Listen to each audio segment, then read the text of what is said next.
The relationship with my mother was a very close one. She was, of course, my mum, but she was also a very good friend. You know, I could talk to my mum.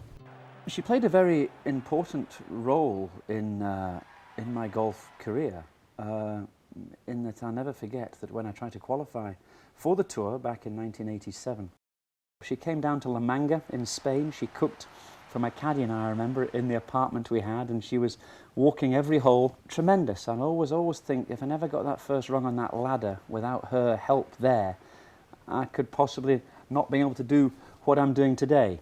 So when Colin heard that his mother Elizabeth had been diagnosed with cancer, he was devastated. I got a call from my brother actually, and he mentioned that Mum wasn't well, and I just left the airport. That was a phone call I'll never forget.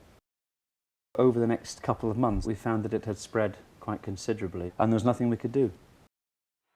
Despite his success, the memory of this time stayed with Colin, and so he set up the Elizabeth Montgomery Foundation to try to help others in his situation. He then heard about the work of another inspirational woman. Maggie Kessick-Jenks decided to help others after her own experience of being told she was dying of cancer and then being asked to wait in a hospital corridor. Maggie talks about being given the diagnosis of cancer as feeling as though you were parachuting in behind enemy lines and in the dark and without a map. I felt very alone, very scared, because typically the worst things that happened in the middle of the night. Well, when we got the diagnosis, obviously that was,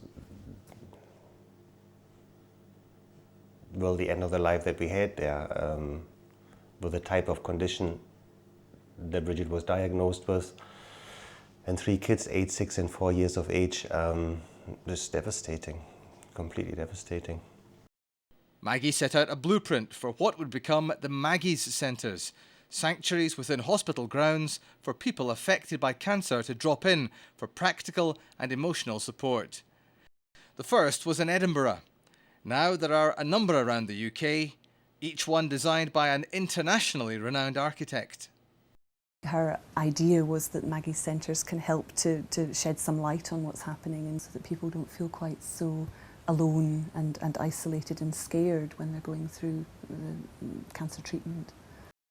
The centres also help families and friends of people with cancer. For Klaus, who lost his wife Bridget, it's been a lifeline. And the centre itself, this home from home kitchen, these fantastic colours that lift you up a meter in the air when you go in, you know. Just how the centre is designed, how it makes you feel. It just makes you feel so much better.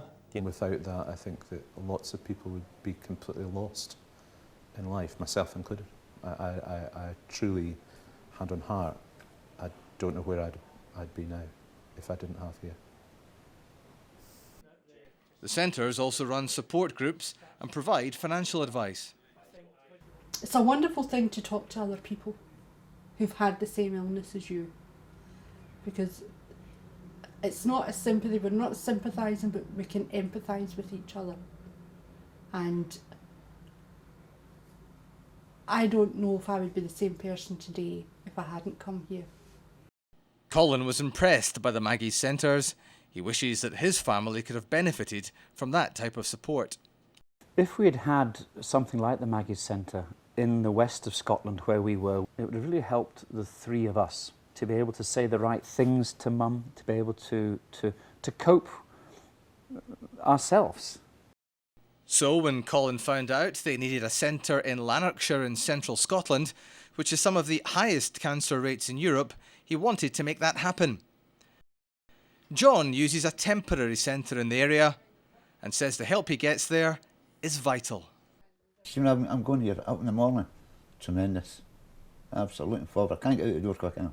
But honestly, I feel 10 feet tall. I could do anything at all. And that's the feeling I take home with me. To see my dad before he came here to what he is now, he's a different man. It's changed him. It's changed him. The new Lanarkshire Centre will be built at Monklands Hospital near Glasgow. Maggie's Brief is challenging for many reasons, really, because it's a building type which is really quite unique. It's obviously about care, And its care and the scale of the building is very domestic, and yet it's not a house, but it's not a hospital.